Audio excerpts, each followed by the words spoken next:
जीवन आधार कौन है? श्याम सुंदर सरकार, उनके सिवा कोई दूसरा नहीं है। सिर्फ कन्हैया को ही अपना सर्वस्व मानती है। तो जितनी गोपियां है ना, पहले तो देखिए गोपियों में ऐसा नहीं है कि सब युवती स्त्रियां भी हैं, ऐसा नहीं है। गोपियों में वृद्ध भी हैं, गोपियों में बालिकाएं भी हैं, गोपियों में युवती हैं, सब अवस्था की हैं। उनका एकमात्र आधार है श्याम सुंदर, हमारे जीवन आधार, बस हमारे सामने रहे और कुछ नहीं। इसलिए भगवान की लीला को अन्यथा नहीं लेना चाहिए। संसार की लीला और भगवान की लीला अलग होती है। जो भगवान की लीला को अपनी सांसारिक दृष्टि से देखता है वो पाप का भागी बनता है। किसका भागी बनता है? तो भगवान की लीला अद्भुत है। अरे जिन्होंने काम को जीत लिया है, क्या उनके हृदय में काम प्रवेश करेगा? क्या नहीं।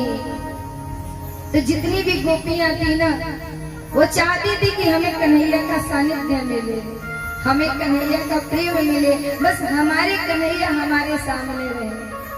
जब कन्हैया गौ चराने जाते थे ना, तो गोपियां सुबह से जब से गए तब से जमुना जी के किनारे बैठी रहती थी। अब आएंगे, अब आएंगे, अब उनको हमारे नैन अब श्याम सुंदर सरकार को देखेंगे, पल पल इंतजार कन्हैया का। तो सारी गोपियां सोचती हैं कि हमें भगवान का सानिध्य मिले। तो सबकी सब कहते हैं कि कात्यायनी मैया की पूजा करती हैं कि हे कात्यायनी मैया, आप तो सब कुछ देने वाली हो, हर कामना को पूरा करने वाली हो। हमारी एक विनती सुन लो मैया, सुनो ना, हमें बस हमारे श्याम सुंदर सरकार चाहिए और कोई नहीं चाहिए। कह रहे हैं कात्यायनी महायोगी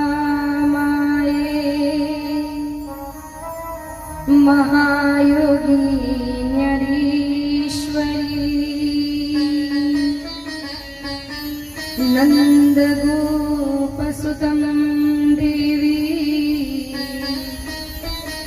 पतिं मे कुरुते नमः। हे मैया, हमारे श्याम सुंदर सरकार ही हमारे सर्वस्व में, हमें और कुछ नहीं चाहिए। और कहते हैं कि रोज उनका नियम था यमुना जी में स्नान करना, कात्यायनी मैया की आराधना करना, और जिन कन्याओं का विवाह नहीं हो रहा हो ना, कहते हैं इस मंत्र का जाप करे तो उनका विवाह हो जाता है। ये उनकी कृपा है मैया की। और मैया ने गोपियों के मनोरथ को पूर्ण करने के लिए प्रकट होकर के आशीर्वाद दिया कि सुनो गोपियों, आपकी जो आकांक्षा है, आपकी जो इच्छा है, आपके जो मनोरथ है ना, वो जरूर सफल होंगे। शरद ऋतु में कहते हैं जब चंद्रमा अपनी पूर्ण कला से उदित होंगे, तब कहीं जाकर के आपका मनोरथ सिद्ध होगा। तो ये जो प्रसंग चल रहा है, ये भागवत जी के प्राण कहे जाते हैं। क्या कहे जाते हैं? भागवत जी के प्राण। और कहते हैं कि जिनके हृदय में तरह तरह के विचार आए ना, अगर इसका पाठ कर ले तो उनके हृदय के जो विचार हैं वो निर्मल बन जाते हैं। तो गोपियां ऐसे ही प्रार्थना करती हैं, मैया आशीर्वाद देती हैं। अब जब मैया ने आशीर्वाद दे दिया, अब गोपियां कह रही हैं कब शरद ऋतु की वो चंद्रमा आएगी, कब हमें श्याम सुंदर सरकार मिलेंगे। कहते हैं कि इतने दिन के इंतजार से अब वो समय आ गया। आज शरद ऋतु में कहते हैं चंद्रमा अपनी पूर्ण कला से उदित हैं। हमारे श्याम सुंदर सरकार जमुना जी के किनारे सुंदर सी जमुना जी की रहती है, वहीं पर बैठ करके अपनी बांसुरी को अपने अधरों से लगा करके हमारे कन्हैया जब बांसुरी बजाते हैं ना, और उस बांसुरी में एक एक गोपी का नाम लेते हैं। ये बांसुरी की धुन जाती है। अगर कोई गोपी अपने घर में कार्य कर रही है, कोई भोजन बना रही है, कोई बालकों को भोजन करा रही है, कोई गौओं को चारा दे रही है, कोई सास ससुर की सेवा कर रही है, सब अपने अपने कार्य में है। और उसी समय कहते हैं कि कन्हैया की बांसुरी जाती है। और जब कन्हैया की बांसुरी बजती है तो एक एक गोपी के कान में वो बांसुरी की ध्वनि प्रवेश करती है। जैसे ही गोपियों ने भगवान की बांसुरी को सुना, तो अगर कोई गोपी अपने बालक को दूध पिला रही है ना, तो दूध पिलाना छोड़ दिया और स्तंभित होकर के कन्हैया की तरफ निकल गई। हमारे श्याम सुंदर सरकार हमें बुला रहे हैं, और जब श्याम सुंदर सरकार हमें बुला रहे हैं तो हमें सिर्फ उन्हें देखना चाहिए, तुरंत घर से निकल जाती है। इस घर संसार की जो भी मोह माया है ना, उसे छोड़ करके एकमात्र श्याम सुंदर सरकार का आश्रय लेकर के गोपी निकल चली। कोई गोपी है जो श्रृंगार कर रही है, एक आंख में काजल लगाए और एक आंख में काजल ही है, और उसी समय कन्हैया की बांसुरी उस गोपी के श्रवणों में जाती है। और जब गोपी के श्रवणों में जा रही है, गोपी श्रृंगार कर रही है, वस्त्र पहन रही है, काजल लगा रही है, लेकिन बांसुरी गई तो सब भूल गए और कहते हैं लहंगा पहरियो शीश पे दई चुंदरी पाँव पतियन रोके ना रुकी छोड़ चली घरवा। अपना घर छोड़ दिया। भैया हमारे तो एकमात्र पति हमारे श्याम सुंदर सरकार है और कोई दूसरा नहीं है। किसी गोपी को कहते हैं कि घर में बंद कर दिया, अरे कहाँ जा रही है रात्रि के समय, तुझे नहीं जाना। और जब बंद करा गया ना, उस गोपी के हृदय में इतनी पीड़ा होती है। बताओ, मैं अपने कन्हैया से इस शरीर के रहते मिल नहीं सकते, तो इस शरीर के रहने का कोई मतलब नहीं है। स्थूल शरीर का वही त्याग कर देती है और सूक्ष्म शरीर से कन्हैया से जाके मिलती है। अगर कोई गोपी भोजन दे रही है, बांसुरी कान में गई, उसे सुध भूल गई, कुछ याद नहीं रहा। अब गाय का भोजन रख दिया ससुर जी के सामने और ससुर जी का भोजन रख दिया गाय के सामने, याद कहाँ रहा? या मन तो कन्हैया में लगता है। किसी ने कहा कि अरे भाई अपने घर बार के देखो, कहती है कि हमारे घर बार पे एकमात्र कन्हैया है, उनके सिवा और कुछ नहीं है। सारी गोपियां झुंड बना करके जूथ की जूथ जाती है कन्हैया के सामने, और जब कन्हैया के सामने जाती है ना, तो हमारे श्याम सुंदर सरकार तो हमारे श्याम सुंदर सरकार है। बड़ी मनोहर स्वरूप है, बड़े बड़े नेत्र हैं, उन बड़े बड़े नेत्रों में सुंदर से काजल लगाए हैं, भगवान के घुंघराले बाल हैं, सुंदर से कपोल हैं और मधुर मुस्कान है। भगवान बड़े प्रेम से कह रहे हैं स्वागतम महाभाग।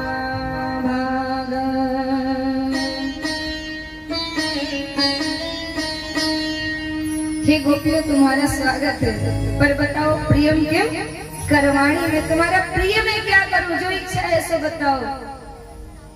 यहाँ तुम आई क्यों हो? अब मान लीजिए आप किसी के यहाँ गए, अच्छे से तैयार होके, मन में कितने भाव बनाते, और आपके जाते ही वो व्यक्ति कहे कि आ जाओ, पर बताओ काम क्या है, किस लिए आए हो? तुम वहां रुकिएगा या निकल जाइए?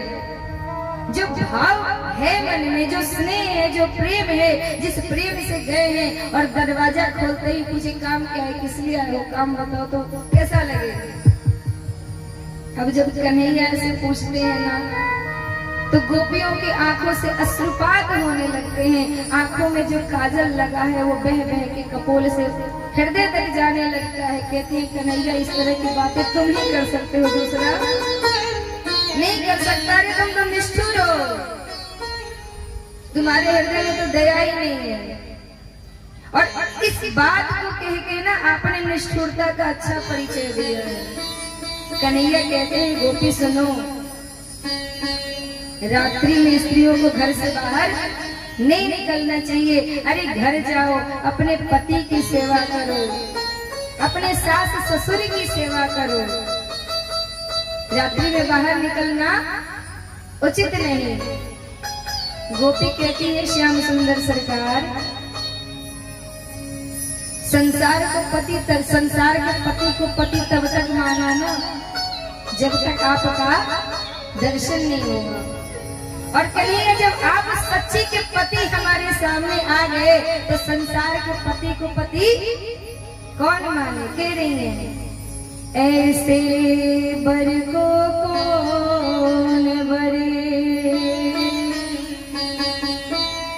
जो जीवे और मर जाए,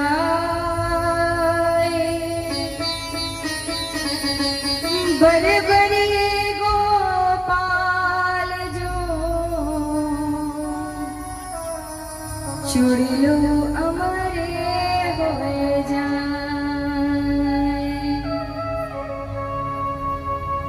हे कन्हैया सुनो, ये जो संसार के पति हमारे हैं ना, ये खुद अस्थाई नहीं है। आज जन्म हुआ, कल सबका मरना निश्चित है। और सुनो, हम एक बात तुमसे पूछती हैं। गोपियां कहती हैं, कन्हैया कहते हैं कौन सी बात? तो गोपी कहती है, कन्हैया सुनो ना, एक युवती रहती है, उसका विवाह नया विवाह होता है। और जब नया विवाह होता है ना, उसके पति परदेश जाने लगते हैं। कहाँ जाने लगते हैं? परदेश। अब जब परदेश जाने लगते हैं तो बहुत रोती है, कहती है कि बताइए, अभी कुछ दिन तो विवाह को हुआ और आप हमें छोड़ करके जा रहे हैं, ये उचित नहीं है। अब पति समझाते हैं कि घर में रहने से कार्य नहीं होगा, कमाने तो जाना पड़ेगा ना। बहुत तरह से समझाते हैं, मनाते हैं। जब समझाते हैं, मनाते हैं ना, तो रोते हुए कहती है कि सुनिए, कुछ तो ऐसी निशानी दे दीजिए ना, जिससे कि हम अपने मन को बहला सके, उससे बात कर सके। उसके पति ने क्या किया? अपनी एक तस्वीर दे दी और कहा कि सुनो, जब तक मैं यहाँ नहीं हूँ ना, तब तक इस तस्वीर को ही देखना, इस तस्वीर को ही पूजना, इस तस्वीर से ही बातें करना। अब गोपी कहती है, कन्हैया एक दिन ऐसा होता है कि वो स्त्री उस तस्वीर की पूजा कर रही थी, और जब उस तस्वीर की पूजा कर रही थी ना, उसी समय उसका पति दरवाजे पर आकर के दरवाजा खटखटाता है। अब बताओ, उस स्त्री को मूर्ति की पूजा करनी चाहिए या जाकर के दरवाजा खोलना चाहिए? आप बताइए, क्या करना चाहिए? दरवाजा खोलना चाहिए। कन्हैया कहते हैं कि दरवाजा खोलना चाहिए। गोपी कहती है, वही बात तो हम कह रहे हैं कन्हैया, कि आप सच्ची के पति, जगतपति जब सामने आ गए, तो आपके रहते संसार के पति की क्या पूजा करनी, जब आप साक्षात प्रकट हो गए हो। और कुछ गोपियां हैं जो भगवान को देख रही है, कुछ रो रही है। आज गोपियों की परीक्षा लेकर के भगवान बड़े प्रसन्न हो गए और कहते हैं कि गोपियों, जब गोपियां कहती है कि कन्हैया हमें प्यास लग रही है, तो कन्हैया दौड़ करके जमुना जी से जल भर के लेके आते हैं, लो पानी पी लो। कोई गोपी कहती है, कन्हैया बड़ी गर्मी लग रही है, हमारे श्याम सुंदर सरकार अपने पटके से हवा कर रहे हैं। अरे तुम्हें गर्मी लग रही है, तुरंत हवा कर दिया। कोई कहती है, कन्हैया बहुत भूख लगी है, कन्हैया दौड़ के जाते हैं, पेड़ों से सुंदर सुंदर फल लेकर आते हैं, लो गोपी खा लो। अब भगवान ने जब इतनी सेवा करी ना, तो यहाँ अभिमान हो जाता है कि त्रिलोकी का जो ब्रह्म है वो तो हमारा, भैया हम जो कहते हैं त्रिलोकी का ब्रह्म हमारी सेवा कर रहा है, हमसे बड़ा भाग्यशाली कौन हो सकता है? भगवान सबके मन की बात को सजाते हैं, लेकिन भगवान अपनों के हृदय में अभिमान रहने नहीं देते। तो भगवान ने क्या किया? जैसे ही गोपियों के मन में अभिमान आता है, भगवान उन गोपियों के बीच से अंतर्धान हो जाते हैं, चले जाते हैं। गोपियों ने देखा कि कन्हैया हमारे बीच नहीं है।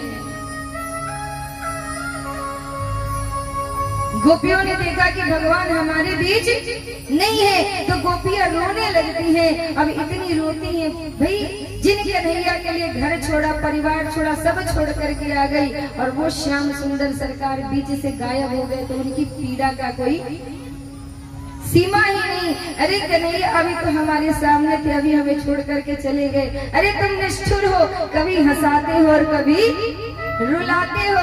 एक बात बताओ, अपनों के जो अपने प्रिय हो, अपने प्रियों को कोई जंगल में ऐसे छोड़ के जाता है क्या? वो भी हम असहाय स्त्रियां हैं, हमारा कोई नहीं है, हम अबला स्त्रियां हैं, और हमें इन घनघोर जंगल में अंधेरे में छोड़ के चले गए। कोई गोपी कहती है क्या, अरे ये तो शुरू का ही निष्ठुर है, कितने प्रेम से तो सुपर्णखा आई थी शादी का प्रस्ताव लेकर के, और इनने अपने भाई से कहकर उसके नाक कान कटवा लिए। उसके मन के भाव को न समझा। क्रोध में व्यक्ति कुछ भी बोलता है, जब क्रोध हो ना उसी समय वाणी को कंट्रोल करना चाहिए।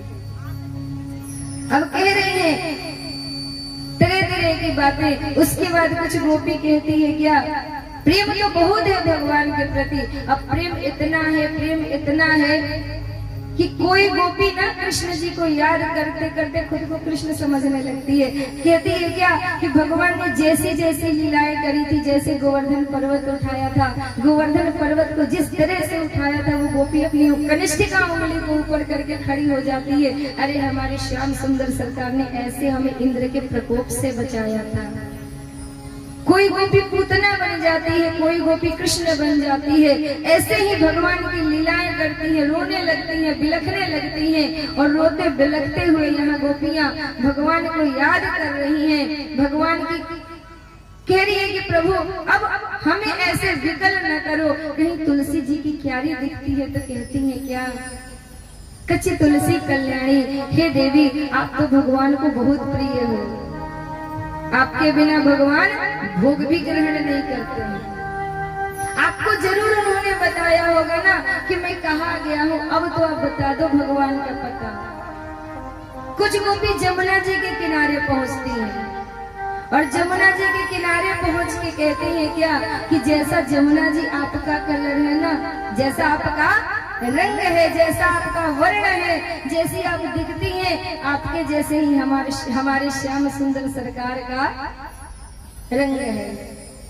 वो आपसे बहुत प्रेम करते हैं, दिन रात आपके तट पे बैठे रहते हैं, बांसुरी बजाते रहते हैं। हे देवी सुनो, आप तो बता दो, आपको उन्होंने बताया होगा कि हमारे श्याम सुंदर कहाँ गए हैं, आप तो बता दो। वृक्षों से, लताओं से, पत्तों से सबसे पूछ रही है कि हमारे कन्हैया कहाँ, हमारे श्याम सुंदर सरकार कहाँ गए हैं। और कहते कहते गोपियां विकल हो जाती हैं, रोने लगती हैं। और हमारी माताओं की एक आदत है, हम माताओं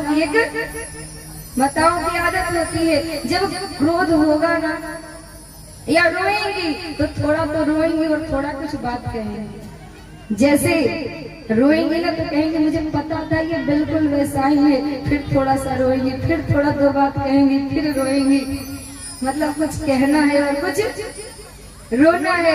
गोपियां ऐसे ही करती हैं, रो रही हैं और साथ साथ कह रही हैं कि हे श्याम सुंदर सरकार, आपके यहाँ आने से इस ब्रजमंडल की शोभा बढ़ गई। अरे इस ब्रजमंडल में जब से आप आए हो ना, तब से बड़े बड़े देवता, बड़े बड़े संत, बड़े बड़े सिद्ध, बड़े बड़े ऋषि भी आकर के यहाँ इस भूमि को प्रणाम करते हैं। कह रहे हैं जयति तेधिगम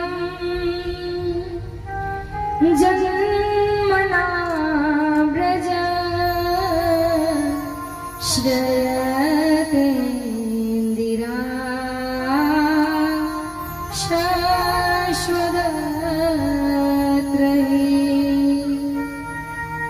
आपके आने से इस ब्रजमंडल की शोभा बढ़ गई। बैकुंठ से ज्यादा भी, बैकुंठ लोक से ज्यादा हमारा ये ब्रजमंडल है ना, ये शोभायमान हो गया, वंदित हो गया। क्यों? क्योंकि जब से आप आए हो कन्हैया, आपके लिए हमने घर छोड़ा, पति छोड़ा, संसार छोड़ा, बालकों को छोड़ा।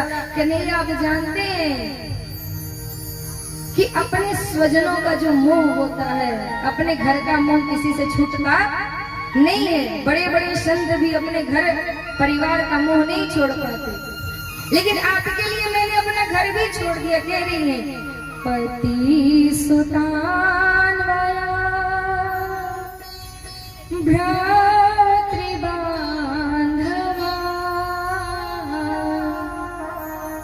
हमने पति को छोड़ा, बालक को छोड़ा, बंधु को छोड़ा, सब कुछ छोड़ दिया।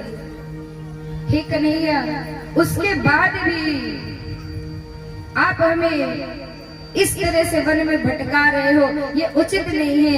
और जब बार बार गोपियां रोती हैं, विलाप करती हैं, तो उनके बीच साक्षात हमारे श्याम सुंदर सरकार प्रकट हो जाते हैं। बोले कृष्ण कन्हैया लाल की, बोले भक्त वत्सल भगवान कन्हैया सामने प्रकट होते हैं, गोपियां विलाप कर रही हैं, आंखों से अश्रुपात हो रहा है। अब जब क्रोध आता है ना तो 3 तरह के लोग कार्य करते हैं, पता है कैसे? कुछ होते हैं जब क्रोध आए ना तो बोलते नहीं है, बस तिरछी नजर से देखते हैं, कुछ कहेंगे नहीं, बस देखते रहेंगे कि सामने वाला कुछ बोले कुछ कहे। और कुछ माताएं ऐसी है जब क्रोध आए तो जितना गुस्सा भरा है उतना बोल करके निकाल देंगी, भैया जितना कष्ट झेला है तुम भी सुनो। और कुछ ऐसी है न देखेंगे न बोलेंगे, चुपचाप किनारे जाके बैठ जाएंगे कि जब तक आके मनाओगे नहीं तब तक हम उठ के जाएंगे नहीं। तो कुछ गोपियां हैं जो कन्हैया को तिरछी नजर से देख रही हैं, मानो आंखों से ही पूछ रही हैं कि यही करने के लिए बुलाया था हमें, ऐसे वन में भटकाने के लिए बुलाए थे। मुझे पता था कि तुम निष्ठुर हो और तुमने निष्ठुरता का परिचय दिया है, मानो आंखों से पूछ रही हैं। कुछ गोपियां बोल रही हैं कि कन्हैया एक तो बांसुरी बजाई, मुझे बुलाया और बुला करके खुद गायब हो गए, रात में स्त्रियों को ऐसे छोड़ा जाता है क्या? और कुछ गोपियां चुपचाप बैठी हैं, कह रही है कि अब तो आप ही बताओ आप गए क्यों थे। भगवान श्याम सुंदर सरकार बड़े प्रेम से गोपियों के मन को सांत्वना देते हैं, बड़े प्रेम से समझाते हैं और कहते हैं कि आज भगवान ने गोपियों के मनोरथ को पूरा करा है। आज भगवान ने गोपियों के मन में जो कामना है उन कामना को पूरी करी है। जितनी गोपियां हैं ना उतने हमारे श्याम सुंदर सरकार ने स्वरूप धारण की। एक एक गोपी और एक एक श्याम सुंदर सरकार सब साथ मिलते हैं और कहते हैं आज सुंदर रास का समय आ गया है, जिसकी प्रतीक्षा गोपियों ने इतने दिनों से करी थी, जिसके लिए गोपियों ने कात्यायनी मैया की आराधना करी थी। आज सब बड़े प्रसन्न हैं, भगवान श्याम सुंदर सुंदर स्वरूप बना के विराजमान है। एक एक गोपी एक एक कन्हैया और कहते हैं कि आज जमुना जी के तट पे सुंदर सा रास प्रारंभ होता है और कहा गया है रास रचो है, रास रचो है, जमुना किनार महारास रचो है।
कृष्ण नचे नाचे गोपी जन।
और आए ये हैं आदित्य सिंह जी जो कि डंबारी के रहने वाले, इनके ओर से 100 रुपए का चढ़ावा ठाकुर जी के चरणों में चढ़ा है।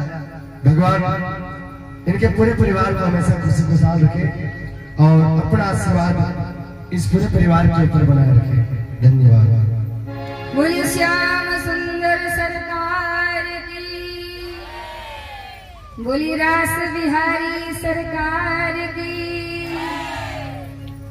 तो हमारे रास बिहारी सरकार ने बहुत ही सुंदर यहाँ अपने भक्तों के मनोरथ को पूर्ण करने के लिए, कोई पूछते हैं कि जब भगवान है तो ये रास क्या है, भगवान ने रास क्यों करा, तो कहा जाता है कि इन्हें संसारिक दृष्टि से नहीं देखना चाहिए। भगवान की जो लीला है ना बिल्कुल वैसे ही है जैसे कि एक नन्हा सा बालक हो और आईने में अपने स्वरूप को देखता है तो कभी हंसता है, कभी बोलता है, कभी खेलता है। छोटा बच्चा अगर आईने में अपने आप को देखता है तो क्या कहता है, कभी अपने आप को देख के खिलखिलाएगा, कभी अपने आप को देख के हंसेगा, कभी अपने आप को पकड़ नहीं जाएगा।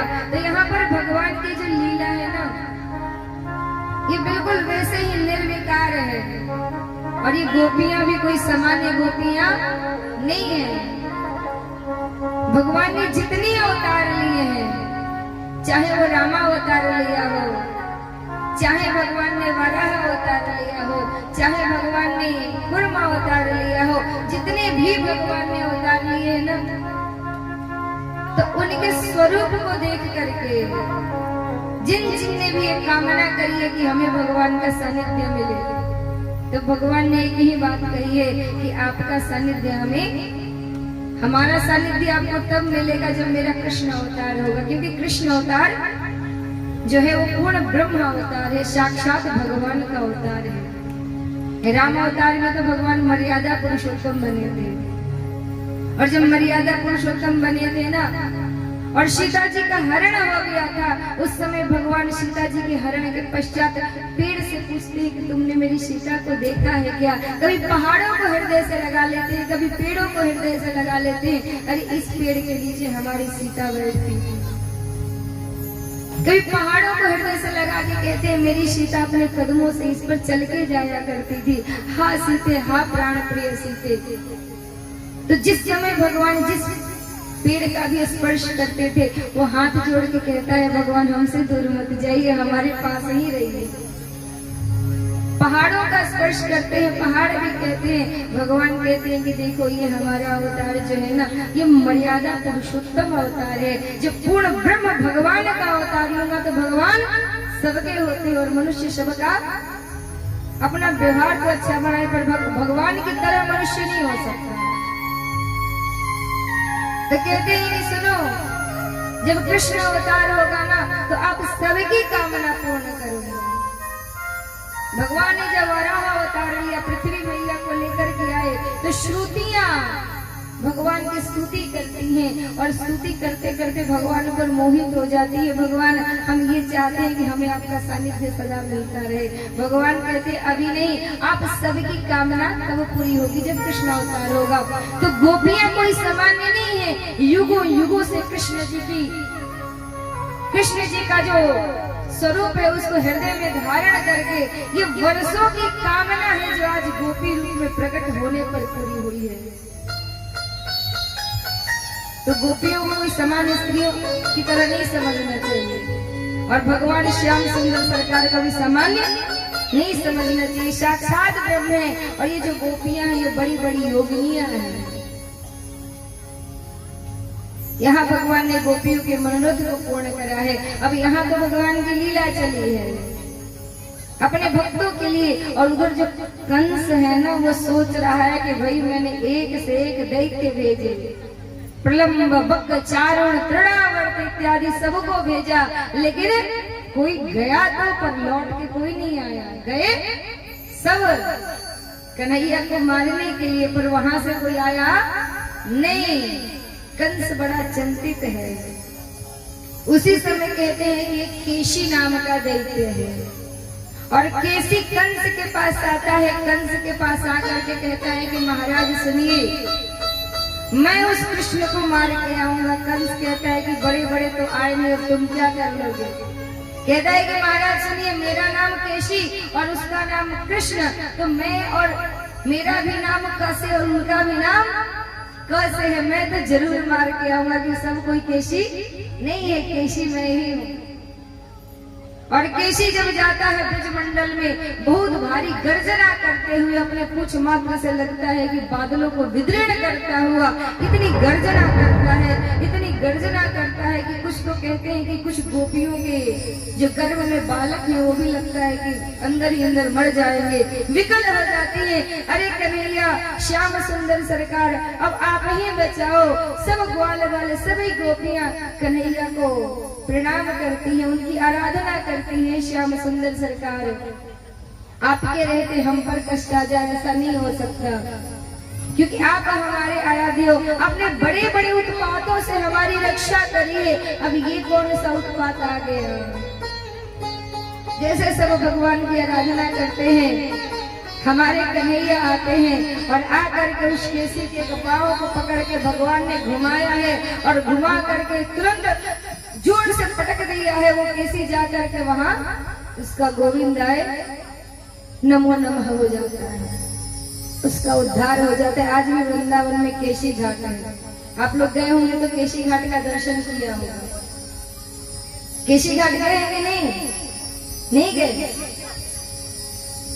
तो वृंदावन कौन कौन गया है? हाथ तो उठाए थे भैया, हम गए हैं। कौन कौन गए वृंदावन? कोई नहीं, आप गए हैं तो परिक्रमा लगाई आपने। केशी घाट मिले बीच में, वहां पे जमुना जी की बहुत सुंदर आरती होती है, तो वहीं पर केशी का उद्धार हुआ था, इसलिए उस जगह का नाम केशी घाट पड़ गया है। अब केशी भी गया, अब तक केशी आया नहीं। कंस सोचता है कि भैया सब गए, कोई नहीं आया, अब मैं क्या करूं, बहुत चिंतित है। और चिंतित होकर के केशी ने एक योजना बनाई।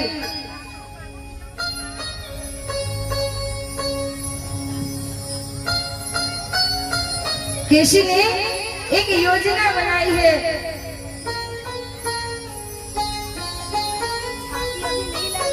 सिर्फ राधा को ला रहे, कृष्णा के बाद में लाते हैं कि